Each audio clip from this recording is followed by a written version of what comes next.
Hello. Thanks for joining. Hi there. Thanks for joining after lunch. So I know it's hard after pasta and some other hot food, but I think we have a great, I'm not objective at all, but I think we have a really good panel session today. My name is Lynn Capozzi. I'm the former CMO of Acquia, a Drupal partner.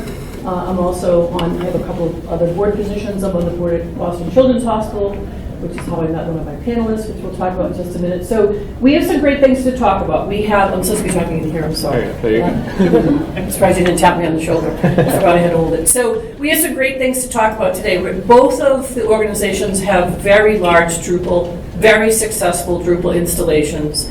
And I should say, they both have had very successful careers. I think it's directly related, but they can talk a little bit about that. So we're going to talk about their experiences around Drupal, the good, the bad, what happened, why they chose it, why they didn't choose other products. We're going to talk a little bit more about kind of what they're doing now. We're going to talk about the implications of AI at a CMO and an exec VIP type role. So I'm excited today. I have two folks here, and I'm going to let them introduce themselves. So let's start with Steve. Hello. Hey. Hi, everybody. I'm Steve Tisa, VP of IT at Mimecast. Prior to that, I spent 16 years at Kronos and UKG, heading up their digital efforts. Before that, I ran the web and digital marketing operations at Jabra and 3Com. And before that, I was in the agency world, and I think the first website I got paid for was joltcola.com. All the sugar, twice the caffeine in 1994. Bring it back. I don't think they'll let us. They have products that are even more intoxicating. Right. I'm Roddy. I'm here because of Lynn, and she was a true champion of Boston Children's Hospital. Was there for 8 years. I just left last month, and I'm playing with the world and what's next. Prior to Boston Children's, I was Chief Marketing Communications Officer at another health system in New Hampshire, Dartmouth Hitchcock. And prior to that, did consulting for Fortune 100s, done a couple things, but really excited to be here and be part of this panel. Thank you both for coming. So I know Steve because he was an Acquia customer, and we worked together for many, many years, which was great. And I know Roddy because of my exposure with Children's Hospital, and also I watched over his 8-year period of time him going through his installation of Drupal and some successes and experiences from the past. So it was interesting to kind of watch from the sidelines on that. So thank you, both of you, again, for coming. So let's start with talking about your Drupal experiences and kind of why you looked at Drupal. Tell us a little bit about Drupal within your organization. How long did you have it? What did you look at? Let's start from kind of 30,000-foot view first. So when I arrived at Boston Children's, we were, and this is not for a wide distribution, but we were on Sitecore. Sitecore is a very expensive proposition. To just say hello, not to mention to have a team that it can run it, to evolve it. I love the word evolving web. Drupal gives you all of that.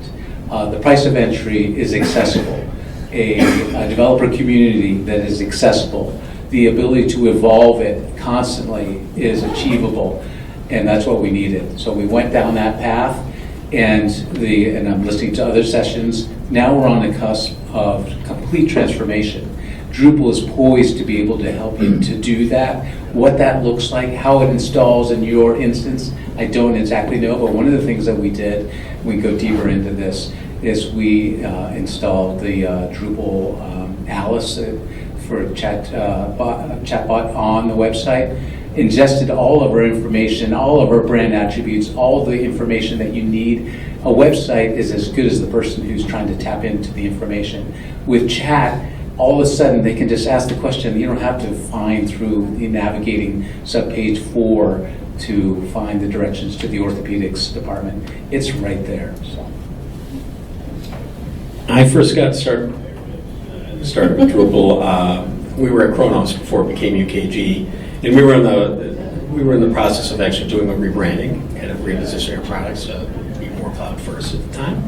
And so we had a very robust procurement department, right? And so we did a full kind of scorecard-driven vendor shootout. So we talked to, at the time we were running Ectron CMS 400.net, which had recently been purchased by Server, which has since been purchased by Optimizely. So we went through this whole very detailed kind of examination of everything. Everything from what does a tech look like to what kind of partner are we going to be getting in bed with. And so we talked to Ectron, of course. We talked to EpiServer, look at their new product. We talked to Sitecore. We talked to Adobe. Adobe does a great demo. I got to say that. But, and Acquia. And when we kind of went through everything, talked to the developers, evaluated everything, Acquia Drupal came out on top for primarily two big reasons. One, we love the idea of open source and the community behind that, and just as a kind of constant source of innovation. So for instance, if you're not too familiar with it, other CMSs, if you want an integration to Salesforce, you got to wait for that company to strike a deal with Salesforce and build that integration. Maybe it'll show up on the product roadmap sometime. Or with Drupal, hey, it turns out there's 10 of them and they're all good, all made by the community. And you have access to the code. And the developers love that. Just that freedom and the flexibility was hugely powerful to us, because as an organization, like all the organizations, you constantly need to innovate and adapt to the changing tech climate around you. And the community, I think the community basis behind Drupal is you can't match that. No single company can really match that. So that worked out tremendously for us. We're still on that platform right now, and it's great. Roddy, what about you? How important was open source? Did you care? Care immensely. Since a long time ago, prior to being in healthcare, I love access to people who have built things and I can port them in as needed. It's not starting from scratch. And to have a community of people who I can hire in-house versus proprietary code and proprietary subscriptions, proprietary everything. It's an immense game changer, but I think most importantly, I can live the attribute that we all want. That it isn't a build that is done on February 1st and we don't look at it. We're constantly building, rebuilding. That ability to do it efficiently, to do it in real time, to add new things is something I could not afford to do with Sitecore. It can be done, but the price point is 10-fold, 20-fold, 30-fold. And you had different platforms throughout different parts of the hospital, right? Didn't different organizations, different departments have different? They did, and so governance is very important. We're Harvard Medical School based. We have 18 foundations. We have partnerships with Dana-Farber. Another instance, we worked with Acquia and Proficient. Was to build a joint website for pediatric cancer that's kind of that interstitial space between cancer on the Dana-Farber side and on the pediatric side. And doing that in a way that's useful to mom and dad is not easy. These are people who have amazing careers and they want to be first and foremost, but we always try to think about who needs this information.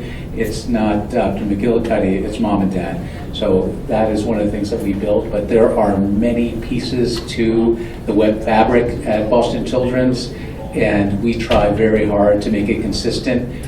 I am a big believer that brand equals experience. They go hand in hand. It isn't often practiced in medicine, and I can't say that we always get it right at Boston Children's, but that pursuit of experience is equal to what your brand represents. If you can live that in the way you deliver your web content, thinking about the customer, and it's considered a four-letter word to say customer in healthcare, it's patient family. But they are customers from our perspective as marketers. Knowing that they care about the way you treat them, the way that you care for them, the way that you engage them is key. Awesome, thank you. So kind of interesting because you both have gone through, I've seen you both go through pretty big and large rebranding exercises. So Steve, you guys had an unusual situation because you went through a merger and the merger was so large. So you want to talk about that and talk about kind of how you handled that from a branding perspective? Yeah, so a few years back, Kronos was locally based up here, about 6,000 people, and we merged with a company called Ultimate Software, which was a competitor, and competitor, I should say, in the space out of Western Florida called Ultimate Software to form UKG, the Ultimate Chronos Group. So big merger, these two 6,000 person companies coming together to form double the size, double of everything. And we ended up with really two of everything. I mean, two CRMs, two ERPs, two different CMSs, two different marketing automation systems. One house was Google, one house was Microsoft, one house was homegrown website, the other house was Drupal.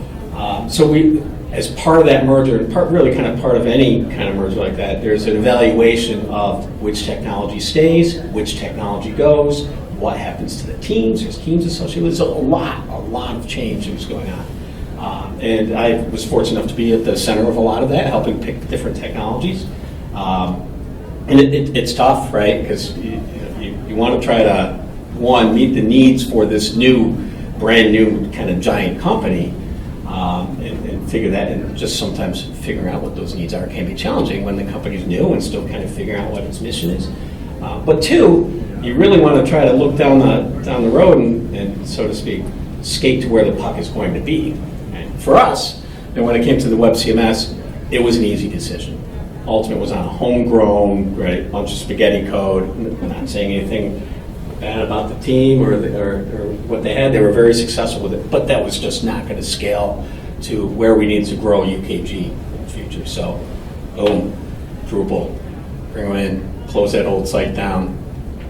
That's what we did. And I think the other kind of part about it, part of this was these two companies were coming together, but on top of it, it was a net new brand. Nobody knew who UKG was, right? So we had all the kind of merger and acquisition, M&A type of stuff, which is going on and all those dynamics, but at the same time, we're building a net new brand that nobody knew about. So being very cognizant around when we release a new site, how we release a new site, SEO was very much top of mind every step of the way, because if you just launch a new website, doesn't mean you're going to rank for it, right? So we had a kind of phased rollout. First, we kind of did I called it a canopy site.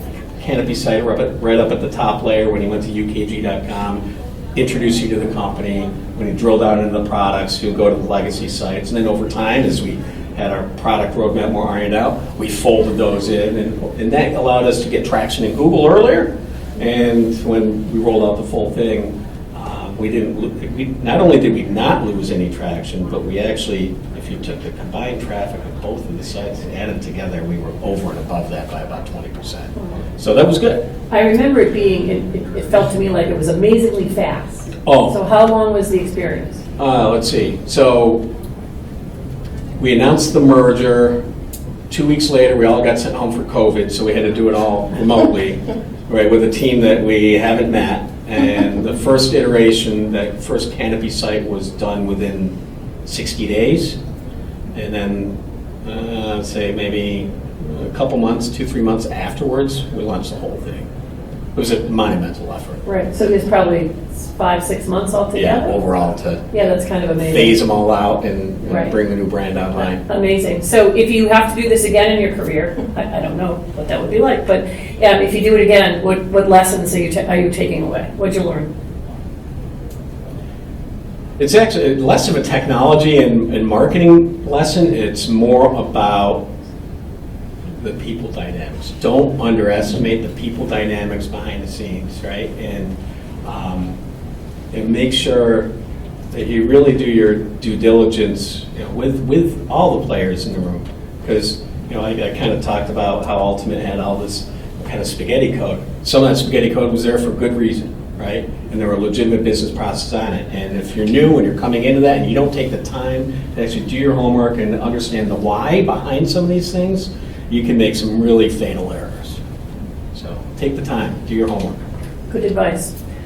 Okay, Roddy, you went through huge rebranding, I call it in the hospital, like a big change in the brand promise. Yes. Right, so tell us about that and how that related to your digital properties. Yes, so it's a 150-year-old brand. When I got there, the brand promise was until every child is well. And that brand promise means a lot. It is not a bad statement.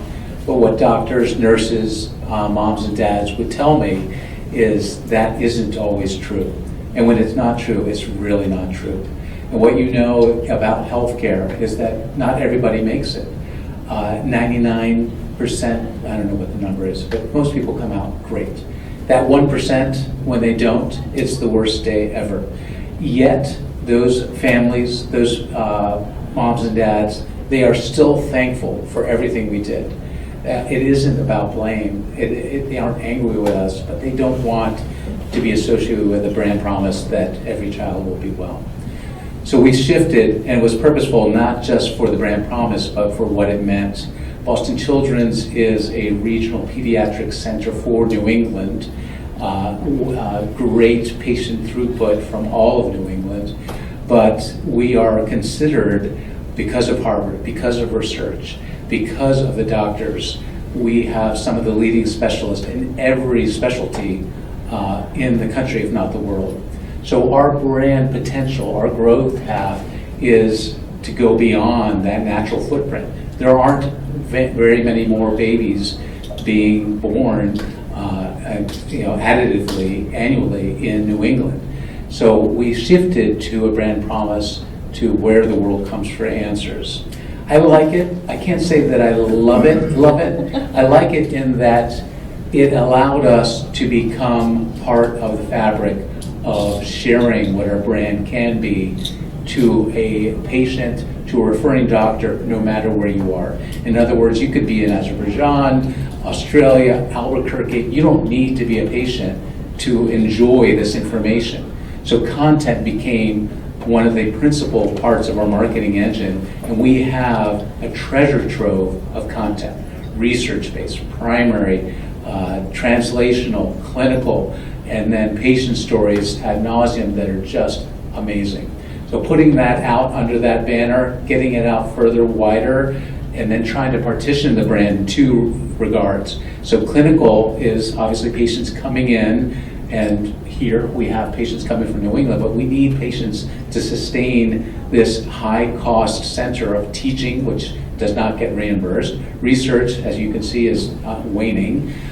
Clinical is a house of cards, so to speak, in that there's commercial payer, there's government payer, there's no payer, there's charity care. It's a delicate balance to make all of this work. So we need that throughput of cases coming from other geographies to sustain this high-end medical operation.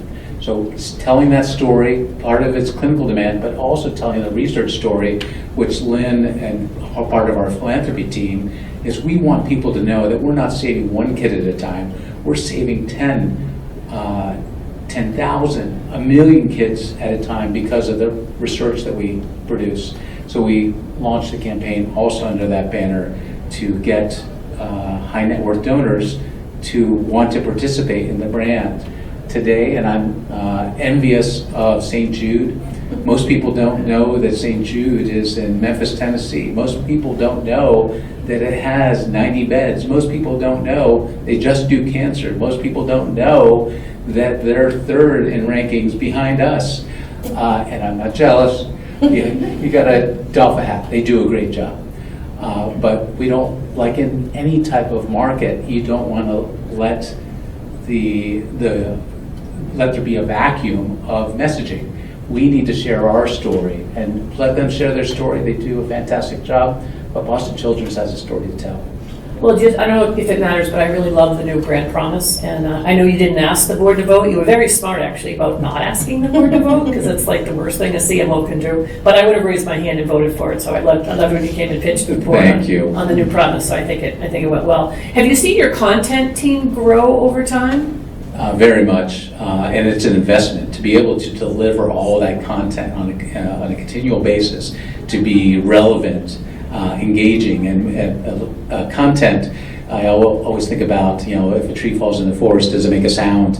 Content can be that. Just putting it out doesn't mean it's connecting. So I'm very fortunate, like all of us, we work with a team who make all of this happen. I have SEO experts, I have SEM experts, I have digital experts. The content and content is multidimensional. It's not one thing. There's form factor, there's channelization, all of it matters. And I really believe in the phrase that everything old can be new again, particularly with content. You did the story a year ago. You put all this effort into it. It was 800 words, and I like reading. Most people don't read anymore. How are you going to reuse that content? Can you make it into an Instagram slideshow? Can I lift it up and make it more professional for referring doctors on LinkedIn? So it becomes an engine, and it's a never-ending effort to get that word out, and you need to invest in it. So part of it is and I love AI for its potential, but I'm also very bullish that content done in your brand voice with your knowledge trumps AI every day today. Interesting. I didn't have a chance to ask you, sorry, can you hand the mic back one more time, sorry. I didn't ask you about your lessons learned. With regard to Drupal or the brand? Either one. Someone said earlier in another session, I think it goes to the Silicon Valley, go fast and break things. I'm a big believer in being iterative and getting some things done quickly. If you ask for permission, it's invariable in a very smart environment. Somebody's going to say, no, do it another way. What about my uncle Sam down in Los Angeles owns a company who could do this better? And that may be true. But I want to go fast. I want to get things done. And sometimes that means doing it imperfectly, but I'd rather do it imperfectly and get some points on the board than to wait for Jason Tatum to have 40 points in the third quarter. I think you're spot on about the content, right? Especially now, you can't go 5 feet on LinkedIn without seeing some kind of posts around zero-click searching and just the death of SEO and what's going on there and declining search traffic and that kind of stuff. That's going to happen. We know that's happening. That's real. But I think the cure to that is not AI slop. It's good, real, human-written content with a heart that's on point and on brand message. I think that the technology to detect AI slop will evolve very quickly, and that type of content will get penalized over time. And if you kind of go back to even the early days of SEO, if you went to Google and said, what do I need to do to rank the website or rank for a page or a site? There's all sorts of sites out there. They got the 200 different factors and the super secret algorithm, and there's a whole cottage industry about gaming that system, which is great, right? It works. We all play in that space. But the number one thing they say is write good content. Write good content, and good content that connects with somebody on an emotional level. No AI is going to beat that, right? So don't discount content. I've got the only caveat is it's like warming up in sports. AI is a great warm-up. Get those ideas flowing. Get a starter kit. Get an outline, but make that outline 98% yours. That starter kit, if you take it all the way through and you are cutting and pasting AI output, your brand differentiation has just been sullied. Make sure you own your own brand. If I were with Bombas socks and I could ingest everything about the attributes of Bombas socks and they aren't changing, I might use AI more, but in high-end tertiary, quaternary, research-based pediatric care, I have some special sauce. Not because of me, but because of the people who do all that work. If I can make that and translate it with a human factor, some compassion, we have some magic. Thanks. We're going to talk a little bit more about AI and kind of what it means going forward and what it meant for the recent past. But I do want to say, from the Drupal Association, we are making an announcement on Monday. Dries is doing a blog post. I just edited a press release. The DA is coming out with an announcement on Monday that there's a new Drupal AI initiative that's being launched. And it basically is 5 or 6 different organizations. I'm not going to name them because I may forget one and I don't want to do that. So it's 5 or 6 organizations that have come together. They have invested a good deal of money in more AI initiative, and so there'll be, Dries has a leadership team from different members of the community and different partners that will be working together around the AI initiative. One around development, one around UX, one around marketing. I think there's 2 others, and then Dries will lead it. And the whole idea is to have more initiative around AI and AI within Drupal. So right now there's over 200 modules already for AI that work with Drupal, but this is to kind of ramp that up and to, really ingest a lot of caffeine into it so that we can have a lot more effort around AI specifics around Drupal. So Dries has got some great examples. As a marketer, I'll give you one example I heard that I loved, which was, one of the things that we'll be able to do with Drupal, for instance, is as a marketer, I may want to create a site and have it be around a particular event. So maybe there was a site created, which I know there was, for EvolveDrupal in this particular event. Well, wouldn't it be nice that Drupal would be able to help me with, once I set it up and I put my goals, I don't have to touch it again. Because if I'm not getting the right people, AI should be able to change that and be able to direct to the right people. It should be able to change my content if I know I'm not have the right content because I'm not generating enough people to come to the event. Those kinds of things and things that will happen in the background. And I think it'll be great for marketers and obviously for developers as well. But keep an eye on that. That's coming out on Monday. So just wanted to let you know. So let's talk a little bit more about AI in terms of, as the world is changing in terms of being obviously in marketing and in IT. So tell me about kind of how you're approaching it. There's so many products out there. How do you deal with it? What are the things you think about? Steve, do you want to start on that one? Sure. When I was at UKG and now at Mimecast, there wasn't a piece of technology that crossed the borders or the perimeter that I didn't have my eyes on. And I can say there hasn't been a single vendor that crossed my desk in the past 18 months which hasn't mentioned AI. Right? Actually, there was one, and my question then was, why didn't you talk about AI? So the challenge that we have from at least a technology purchasing process is, you got companies out there that are like, all right, here's our offering, right? And this is how much we charge for it. But now we've got the AI piece, and it's going to be a little bit extra. The reality is not every company is going to be able to buy the extra AI piece, the premium piece on everything.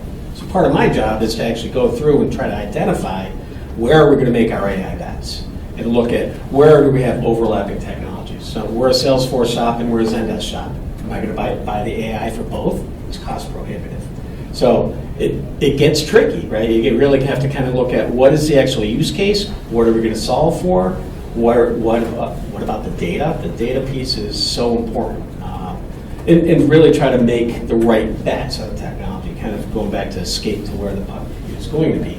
It's a challenge, but worth undertaking, absolutely. For me, I think about what are your business goals, and then I can marry what I have to offer to achieve those goals from a marketing communication standpoint. The one area that I'm really bullish on is market insights.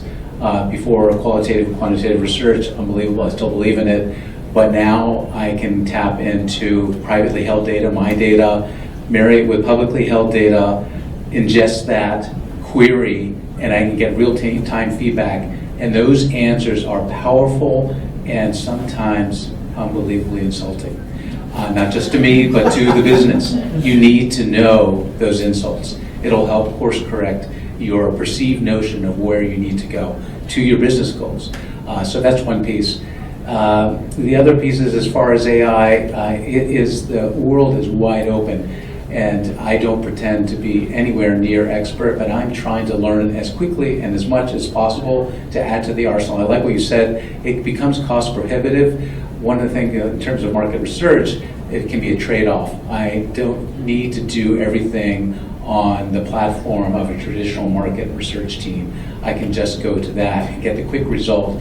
And it used to take 3 months to go through a market research team to do quant and qual. Now I get the return in 2 weeks. It's a different data set, and I can't retest in the same way that I can in a quant and qual panel, but it is so fast, and I have found in that instance it's cheaper than that other path, but you need to get comfortable with that new result. something else just to kind of think about. We're going through, like a lot of companies, every company's kind of coping with, what do we do about AI? How do we do that? So we've got a very broad-based AI literacy program, which we've rolled out throughout the entire company. Master classes, level 1, level 2, level 3, that kind of stuff. And the intent is we get everybody in the company fluent in AI and using it on a regular basis. We've got an AI tool, a Gen AI tool that everybody can actually use, kind of like a co-pilot type of thing.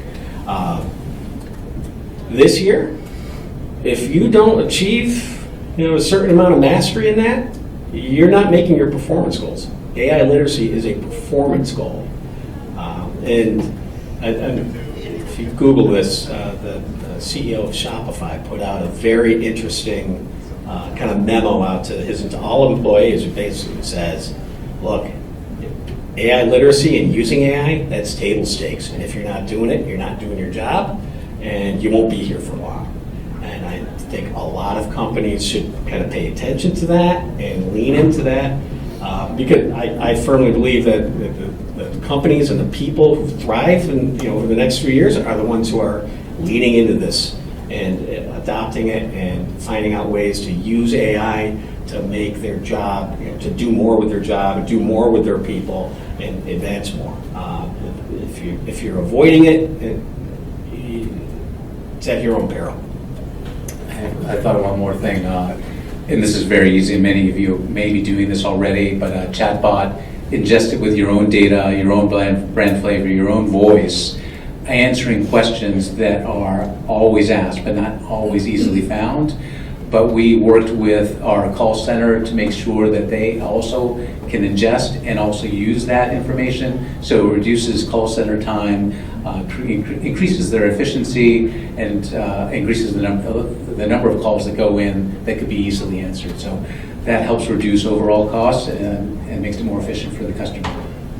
So Steve, you said that right now you're encouraging all employees to be, AI and focus on AI. It's like mandating. Are you giving a percentage, like percent of their time that should be spent around AI, or is that too far? Hard to put an actual percentage on it. And I'll say the focus is different in different groups. So, for example, there's a big focus, not just at our company, but we're hearing from the PE firm and the VCs specifically. How are you using AI to enhance BDRs? How are you using AI to enhance customer success? How are you using AI to enhance customer support? Right, and I think the fourth one would be, how are you using AI to improve your product, your code? Right, this whole thing about vibe coding. If you're not familiar with that, lean into it. It's pretty amazing. There's a guy, actually, Sean, you triggered a thought. There's a guy by the name of Tom Wentworth. Right? Tom's a good guy. He's got connections in this community. He's a marketer and he's CMO at Incident.io. He used vibe coding by himself and was able to whip up a microsite without writing any code himself, launch it, deploy it, something which would have taken days to do or a team to do. He did it himself in 40 minutes. And he posted a whole LinkedIn post on how to do that. That's the power, right? And now imagine if you have seasoned developers who understand the data, understand the architecture, leading into that curve, just how much more you as an organization could do, right? So there's a lot of potential. It's not everywhere. Like the facilities, people aren't using the AI so much, right? But hard to put a percentage on it. So can you remind us now, you're at Mimecast? Yeah. Just in case people don't know, what does Mimecast do? So Mimecast, we're a cybersecurity company. We focused on human risk management, and one of the things that we found over 20 years and thousands of customers is that 8% of your employees are responsible for 80% of all your security incidents. So we make a platform which helps you identify those risks, mitigate those risks, quantify those risks, manage them. Everything from phishing emails to what's going on in Slack to data going out the door through Google, etc. That's what we do.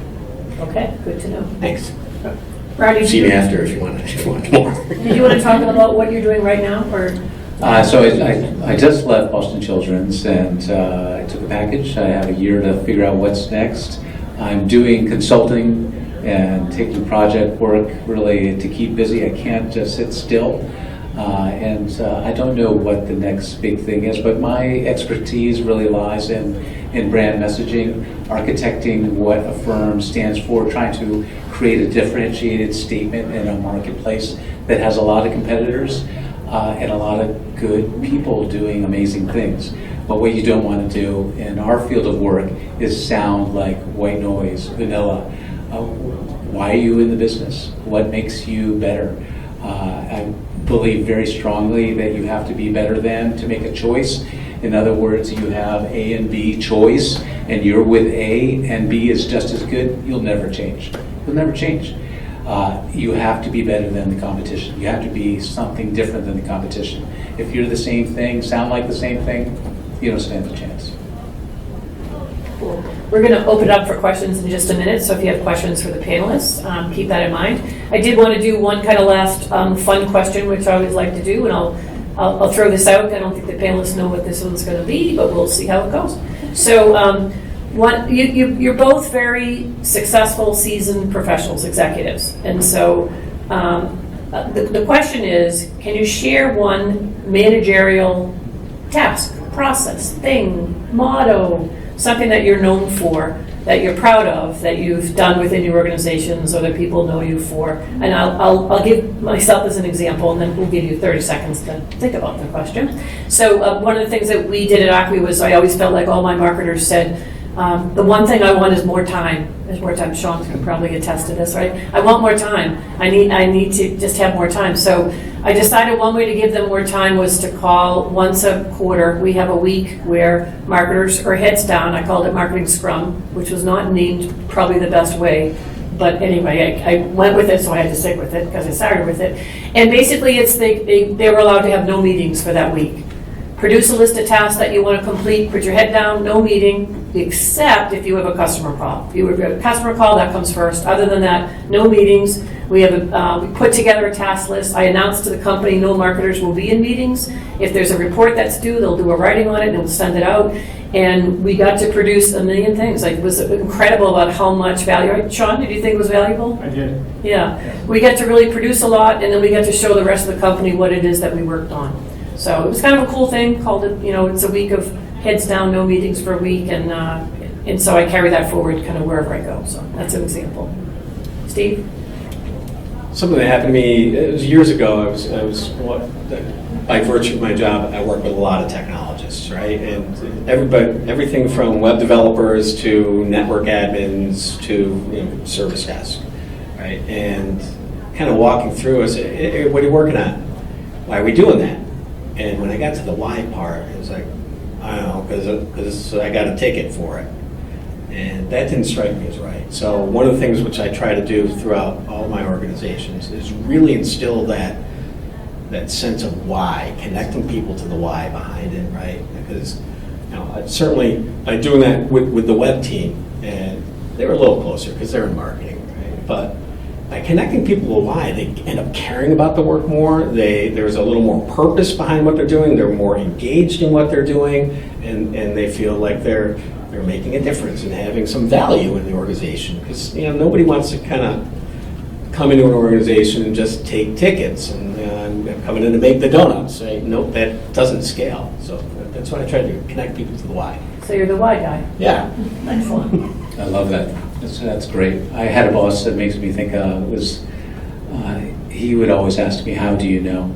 And in marketing communications, some of the stuff that we say we know is a little bit of finger in the wind. But I love that he challenged me because he wanted to know how I got to where I got. But to your question, I think one thing is just being human. Engaging your team in a way that they know that you care about them as a human, not at work, but everywhere. It doesn't have to go deep into things they don't want to talk about, but allow yourself to have those human conversations. Then second, get out to the customer. And the customer can be internal.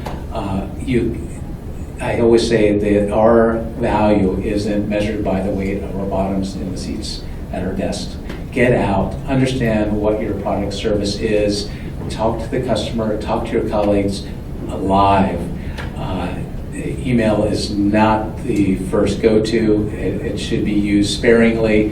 Get on the phone, get on Zoom if you have to, but the first meeting, if you can do it in person, engage humans, and you will be energized. I don't know about you, just being here today around smart people talking about smart things, I'm energized. It's so much better than sitting behind a computer. Excellent, thank you both.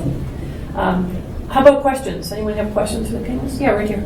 Yeah, this one's for Steve. On the AI literacy program, how did you come up with this kind of a dream or to an extent? Sure. Sorry. How did you develop the curriculum around that? What did you think was important? How's the rollout been, and how do you see it evolving? This might be a disappointing answer. Okay. We bought it. Yeah. Yeah.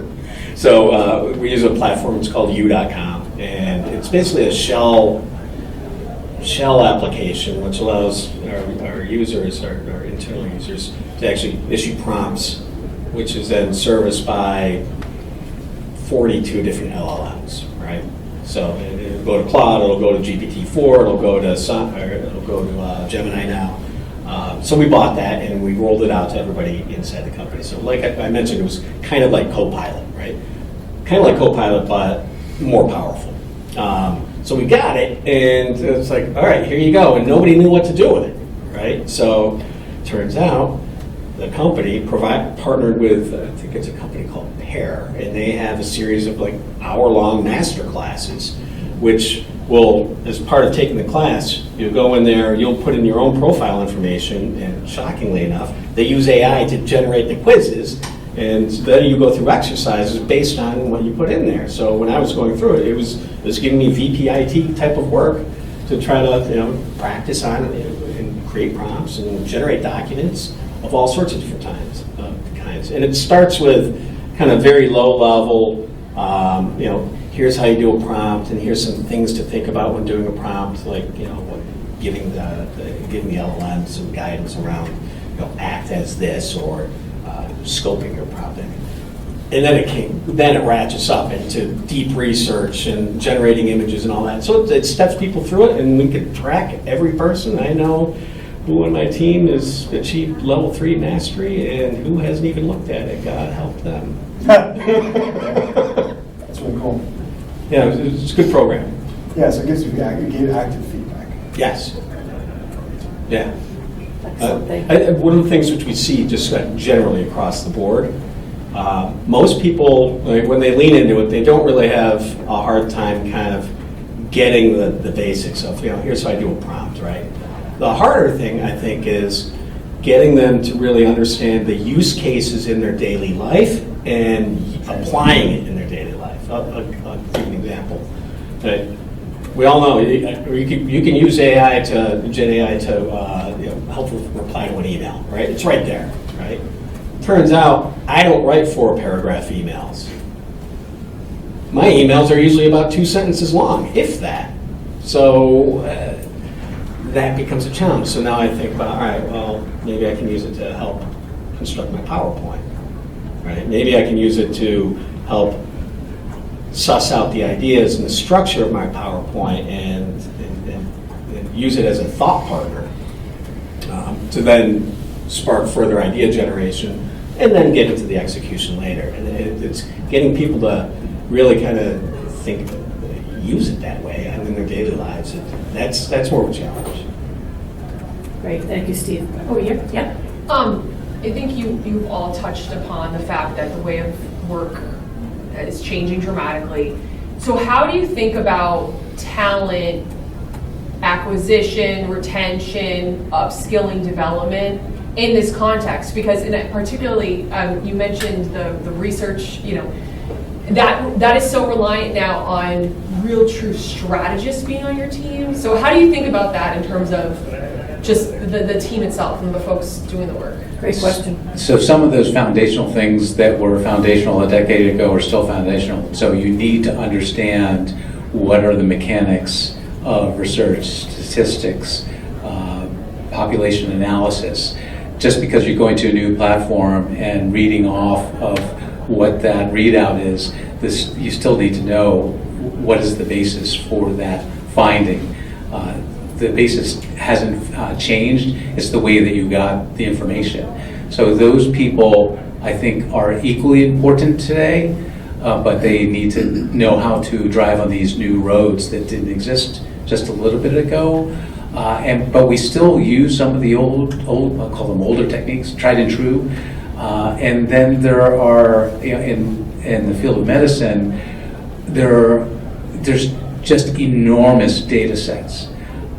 So the ability of the machine to understand how all those data sets fit together isn't perfectly built yet. You still need some human understanding of why the different data sets matter to what you're trying to drive at. We do US News rankings, Newsweek rankings. There are 1,300 questions, often with fields of data with permutations that are in the thousands. You could feed it into a computer, but you need more than that to really get at the answer. And these rankings aren't the holy grail, but what I say is that they're a guide to the thing that you really want in medicine. Quality and safety first. If you can drive quality and safety, this is kind of true in a lot of fields, usually other things fall into place. If you don't have quality and safety, you may be burning at the edges and to make money, to make a product, but you usually fall apart. Analysis today, Boeing having the huge settlement with DOJ, they cut corners and they're paying the price. If you pursue quality and safety in your business can mean different things, man, it is a tried and true method to success. When you're hiring, or when I'm hiring, I should say,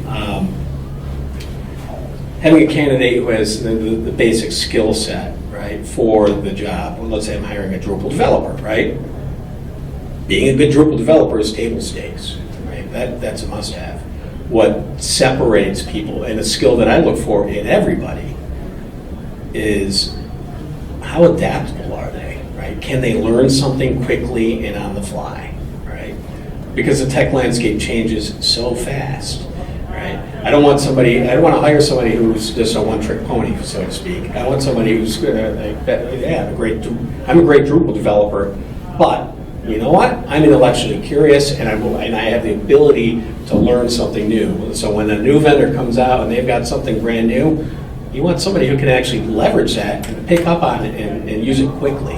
You don't want to wait for expertise to develop in that area. You'll be doing that. So that ability, quick learner, quick study, and I think that's hugely important. Excellent. Well, thank you. Thanks for the questions. I'm sure the panelists will be around for a few minutes after, right? Sure. If anyone has extra questions. Can you join me in thanking Steve and Ronnie for coming? And then, Thank you, everyone. Enjoy the rest of your day.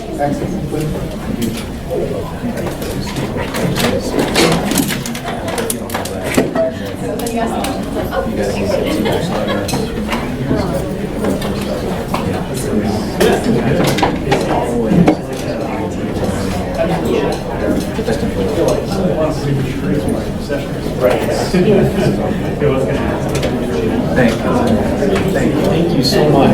Yeah, it was.